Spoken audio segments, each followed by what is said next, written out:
Order. Questions to the Prime Minister. David Burrows. Mr. Speaker.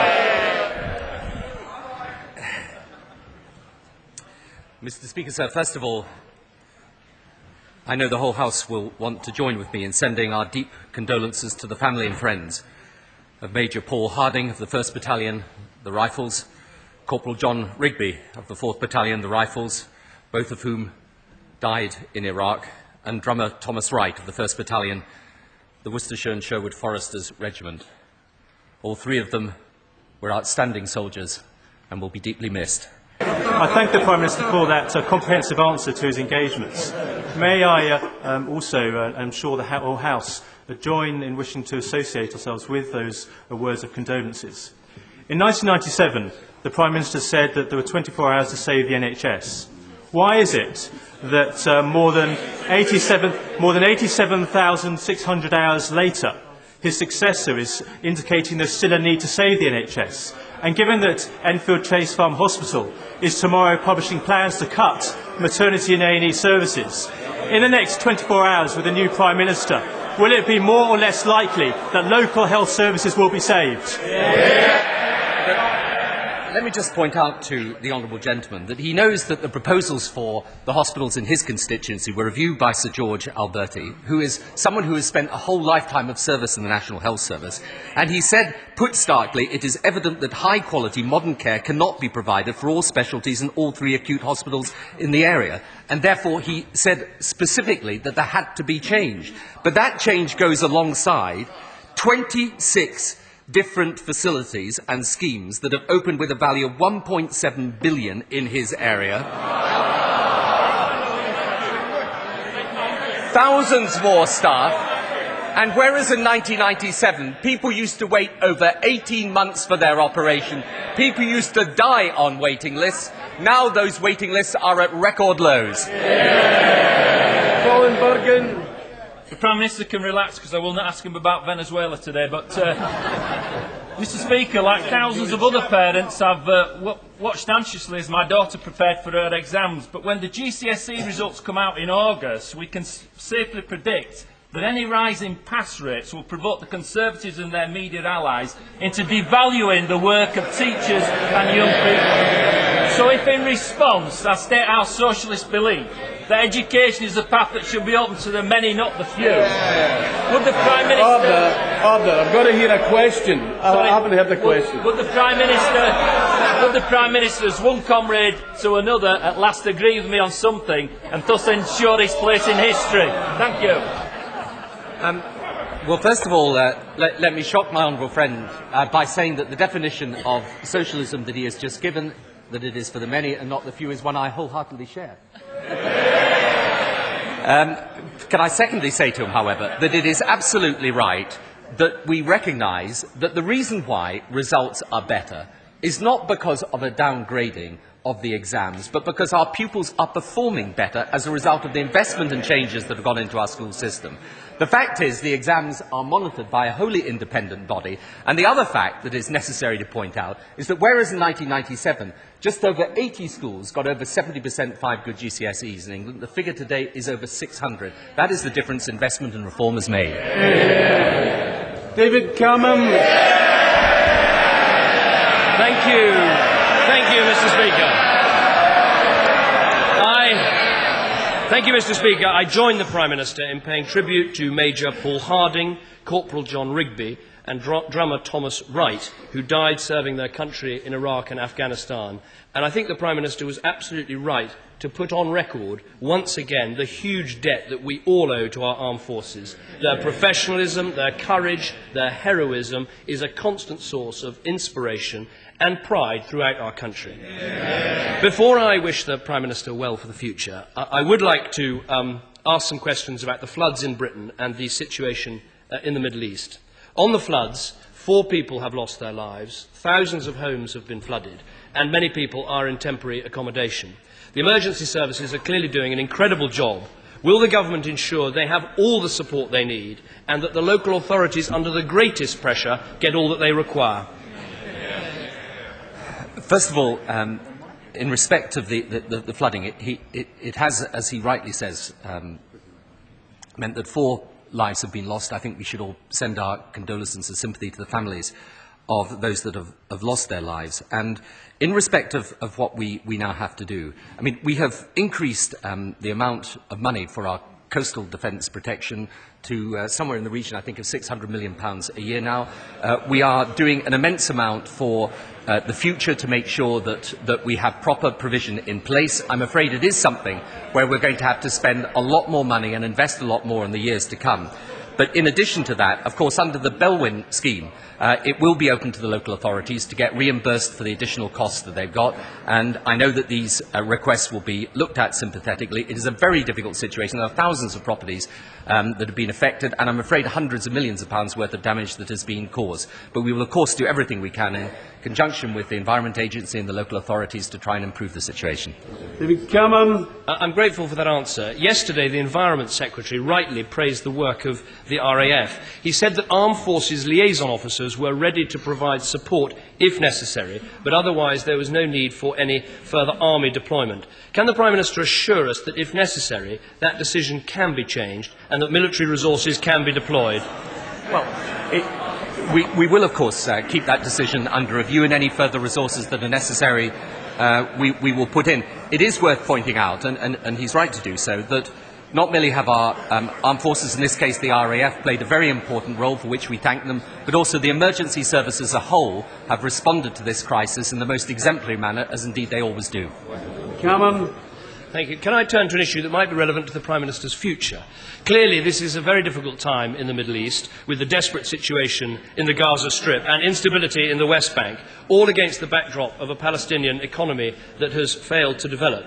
Can the Prime Minister tell us what his first priority will be if and when he takes on this new role? The absolute priority is to try to give effect to what is now the consensus across the international community, that the only way of bringing stability and peace to the Middle East is a two-state solution, which means a state of Israel that is secure and confident of its security, and a Palestinian state that is not merely viable in terms of its territory, but in terms of its institutions and governance. I believe it is possible to do that, but it will require a huge intensity of focus and work. David Cameron. When it comes to the Palestinian territories, clearly on everyone's mind in this country is the fact that Alan Johnston is still in captivity.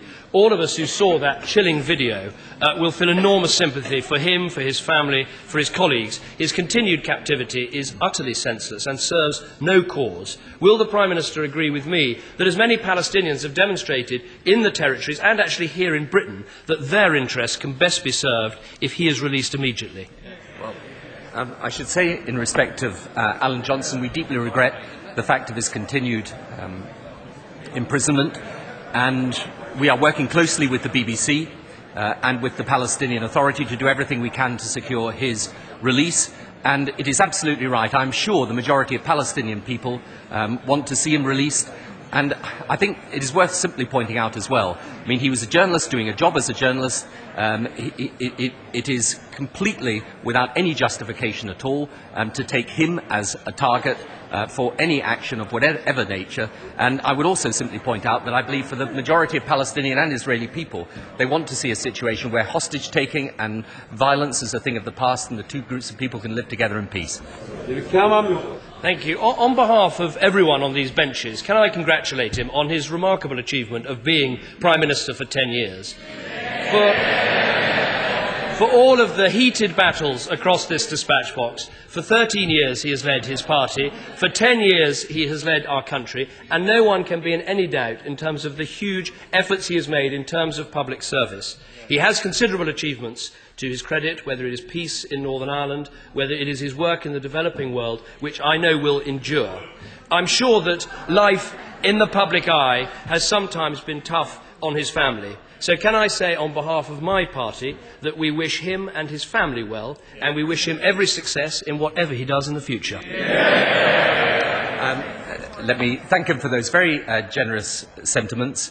And may I say that for all the political disagreements between us, I think it is always important to be able to work with people on issues of national importance across the political divide, and I've always found him most proper, correct and courteous in his dealings with me, and I thank him for that. And although, of course, I cannot wish him well politically, nonetheless, personally, I wish both him and his family very well indeed.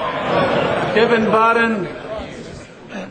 My right honourable friend will know I've not made a habit in the last 10 years of standing up at Prime Minister's question time and praising him and his government for the good work that's been done in the Rother Valley over the last 10 years. A constituency that was ravaged by the pit closure programme of the previous government and the underinvestment in the public services.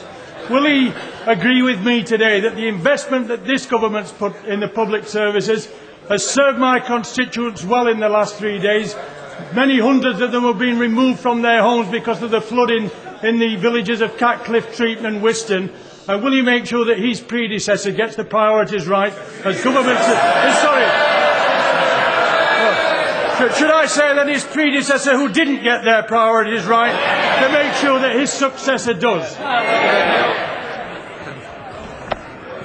Well, can I say to my honourable friend, first of all, to express my sympathy to those of his constituents that have been displaced by the floods, and secondly, to thank him in respect of what he said about the government's record of investment in communities like his. In these former mining communities, the truth is there's been an enormous amount of regeneration. And in addition to that, one of the things that I think we can count as a very proud achievement are the thousands of former miners who have been paid compensation, something that has amounted now to several £billion and something I really do not believe would have happened under any other government than a Labour government. Dominguez Campbell. May I join the Prime Minister in his expressions of sympathy and condolence, and also his generous tribute to Britain's armed forces. Is he satisfied that proper provision is being made for those servicemen and women who've suffered both physical and psychological injury as a result of their service in Iraq and Afghanistan? What assurances can he give to them and their families that they will not be forgotten? On Monday evening, I had in Downing Street a reception for those staff who work in the medical services for our armed forces, both those staff employed by our armed forces and those in the National Health Service. I have to say, I think they are an immensely committed group of people. I think they do a wonderful job for our armed forces. And I think both at Headley Court, at Selly Oak, in Peterborough, in the many different facilities up and down this country, I think we do our level best to provide the highest quality of care for them. And of course we should continue to do so even after they are discharged from hospital. Dominguez Campbell. As the Prime Minister knows, he and I have had a number of disagreements, not least upon Iraq. But in relation to our personal dealings, he has been unfailingly courteous, and I would like to express my gratitude to him for that. As he leaves office, may I, on behalf of my colleagues, extend our very best wishes to him and his family. I thank him for that, and let me return the compliment to him, because I think, again, whatever differences we have had politically, I don't think anybody in this House would think that he is a person other than one of generosity of spirit and courtesy. Thank you. Jeremy Corbyn. 3, Mr. Speaker. Number 3.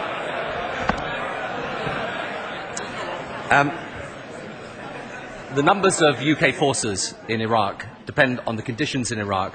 The numbers of forces have come down from 9,000 to 7,000 to 5,500. When in the next few weeks we are able to complete a further phase of withdrawal, they will come down even further. But they must come down as and when the security conditions allow. We have already handed over responsibility for several of the provinces that used to be under our control to the Iraqi forces. The 10th Division is now operating very effectively down in Basra, so we will be able to do more in the near future, but it must be dependent on the security circumstances. Jeremy Corbyn. I thank the Prime Minister for that answer. Would he recognise that in the United States the Congress has voted for the withdrawal of US forces and only a presidential veto is preventing that from happening, and that overwhelmingly British public opinion wants the British troops to be withdrawn and the occupation to end? Does he not think that it is time to give a timetable to bring the troops out of Iraq? I'm afraid I don't, for the reasons that I have often given. And I think what is important is that those people who are fighting us in Iraq, who are people either backed by elements in the Iranian regime who are using terrorism to try and kill our troops, or Al-Qaeda up in Baghdad, who are using the most evil carnage through terrorist bombs to kill as many innocent civilians as they possibly can. Those two elements that we're fighting the world over.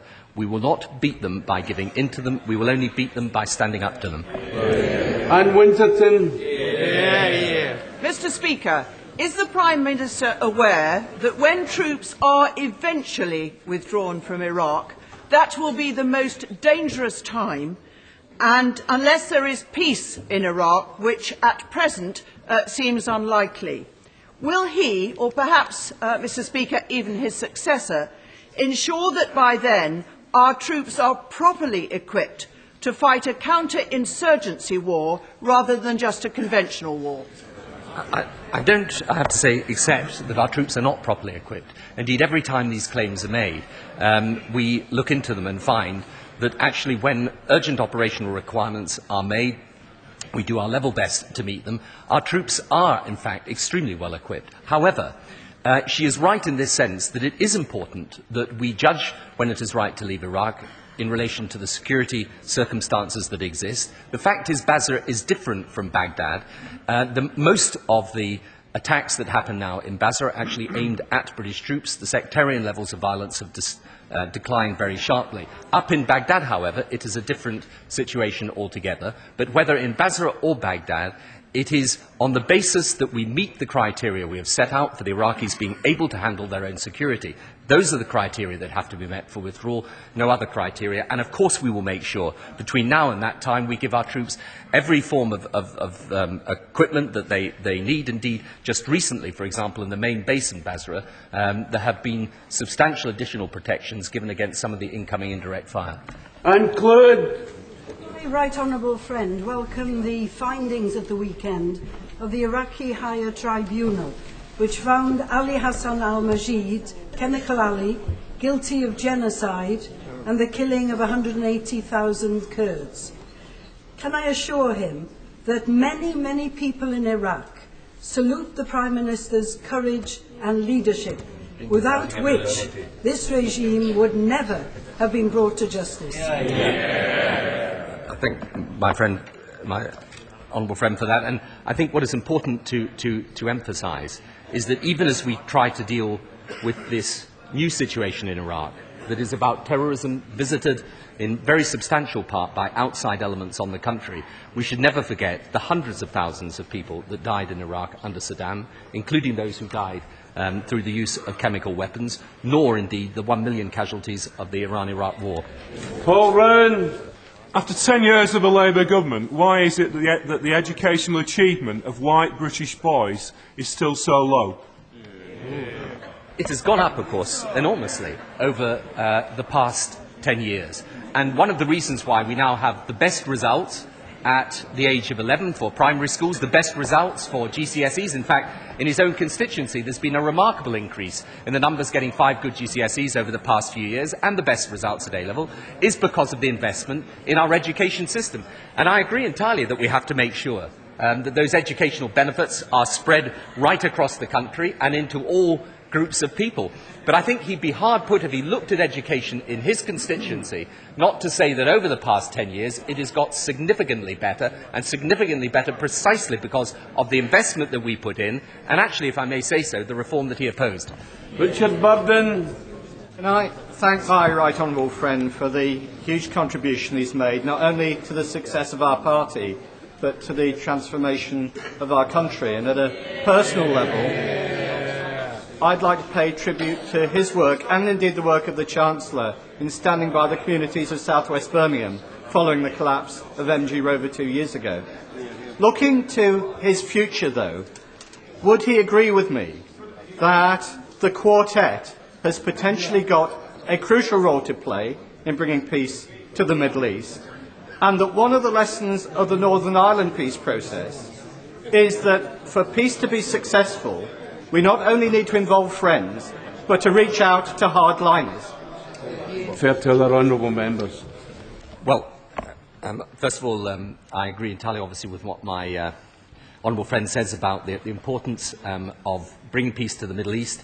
And as I learnt in respect of Northern Ireland, it's important to be in a position where we bring people together, including people that have been very hostile towards each other. That is the whole basis of the peace process. Can I also thank him for the kind words that he said in relation to the closure of Longbridge in his constituency, and he's absolutely right. I think there's 85% of the workforce that have now found a job, and I congratulate him on that. And I feel a certain solidarity for them since I received the following communication that came across by urgent letter yesterday. Details of employee leaving work. Surname Blair, first name T. It said actually Mr., Mrs., Miss or other. This form is important to you. Take good care of it. P45. Richard Younger Rod. Thank you, Mr. Speaker. Would the Prime Minister say... Order. Richard Younger Rod. Thank you. Would the Prime Minister say what advice he would give his successor on the relationship between faith and state, in particular regard to his successor's reported views on the disestablishment of the Church of England?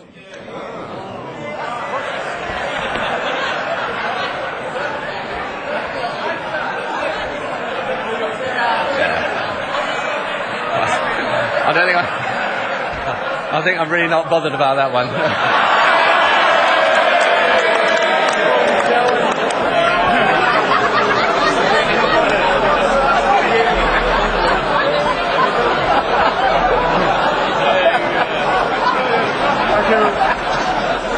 Order.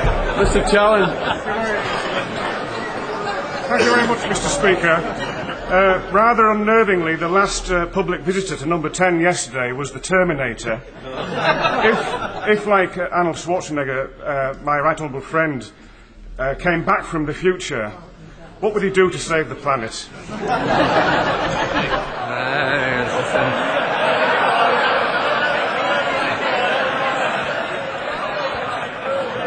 First of all, let me thank my honourable friend for all the work that he has done in relation to climate change. And it is true that myself and the Governor of California had a meeting on climate change. And what is exciting is the prospect of the United States actually joining now with other countries in bringing a global deal to fruition. I think that is the most important priority over the next few years. And interestingly, also when the Governor and I were visiting a state primary school in London, he was, I think, taken aback and hugely impressed by the state of the school and the investment in it, and I took some comfort on that as well. Sir Nicholas Winterton.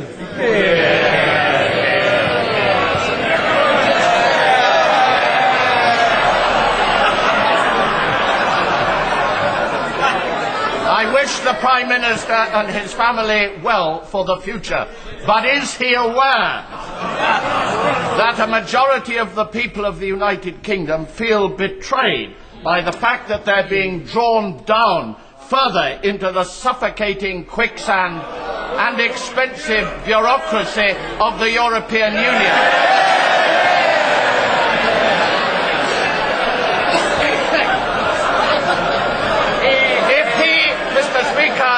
If he and his successor genuinely believe in trusting the people of this country as they claim, will they now honour their commitment at the last general election for a referendum to enable the people to decide the new treaty, which is in substance the old discredited constitutional treaty?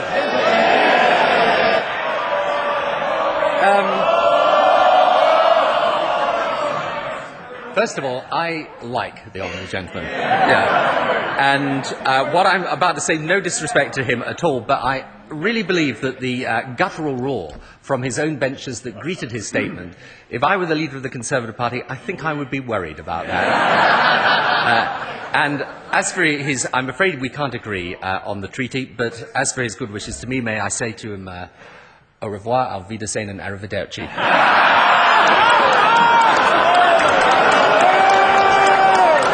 Order. Blunkett.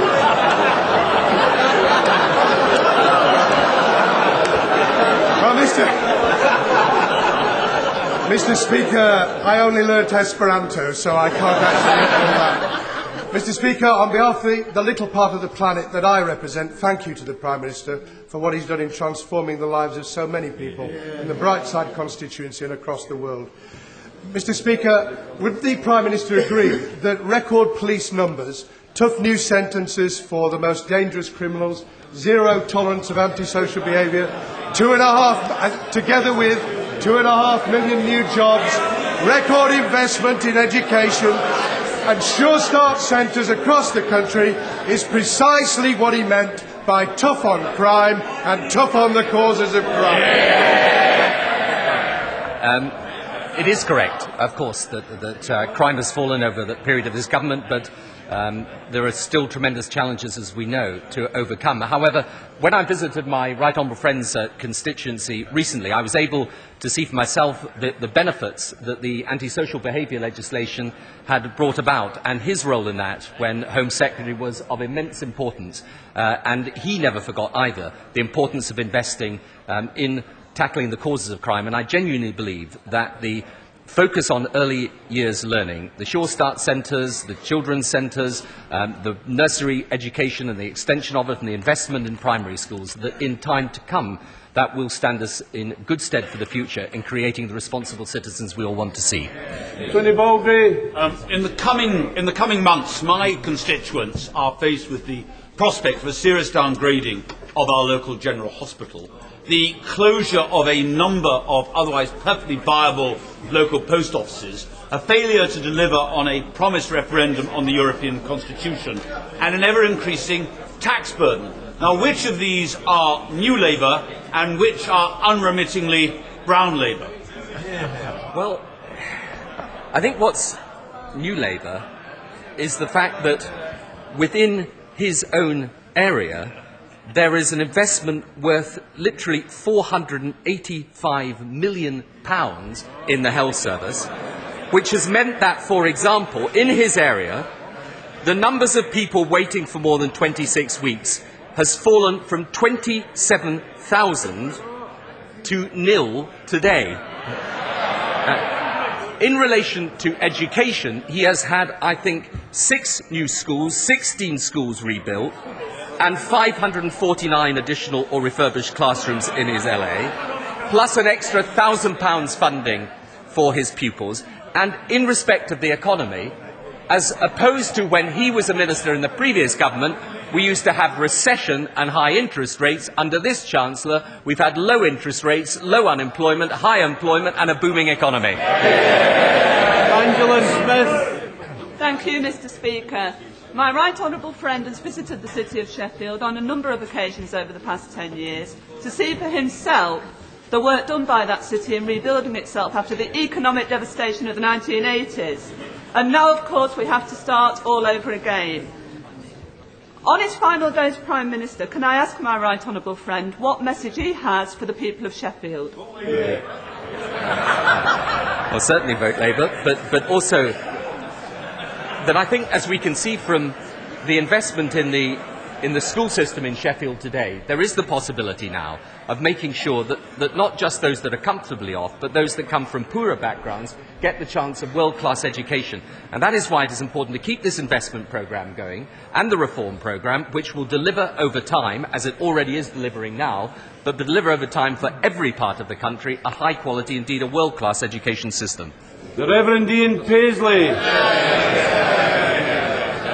Could I say to the Prime Minister that I fully understand the exasperation he felt many a day when I visited his domain. I understand that he was downcast many a day. I understand he was disappointed. I understand he was angry. And I understand that perhaps he even lost his temper. But I want to say that he treated me with the greatest of courtesy. I had many things that I disagreed with him on, but we faced them. And I'm glad today that I can stand here and say to the Prime Minister, the people of Northern Ireland felt the same way as he felt. They were angry, they were cross, they lost their temper, they were sad. But we have made progress. Not as great a progress as I would like to see, but they are dedicated. The Unionist people that I speak for in this House are dedicated to see this concluded what has started.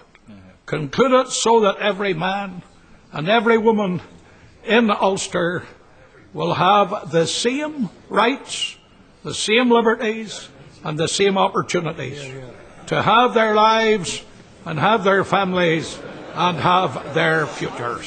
And I just want to say to the Prime Minister this one word. He's entered on another colossal task. I hope that what happened in Northern Ireland will be repeated, and at the end of the day he'll be able to look back and say it was well worthwhile. I thank him very much indeed for those immensely kind words.